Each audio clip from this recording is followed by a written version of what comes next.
2023 శాసనసభ ఎన్నికలకు ముందు జూపల్లి కృష్ణారావు గారు నేను మారినా అంటే మేము అందరం కూడా నమ్మినాం.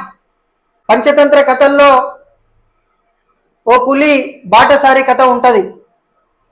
పులి తన యొక్క శక్తిని మొత్తం కోల్పోయిన తర్వాత వేటాడడానికి శాతగానటువంటి సందర్భంలో తన చేతిలో దగదగ మెరిసేటువంటి బంగారు కడియాన్ని పెట్టుకొని ఆ దారి వెంట వెళ్తున్నటువంటి ప్రతి వ్యక్తి కూడా ఆ కడియాన్ని ఆశ చూపి బంగారు కడియాన్ని మీరు తీసుకోండి అని చెప్తే ఒక బాటసారి ఆ పులి చెప్పేటువంటి మాటలు నమ్మి నిజంగా పులి మారింది కావచ్చు అని చెప్పి ఆ కడియాన్ని తీసుకోవడానికి పోతే తన ప్రాణాలనే పోగొట్టుకున్నటువంటి పరిస్థితి మనం ఆ పంచతంత్ర కథల్లో చూడడం అనేటువంటి జరుగుతుంది.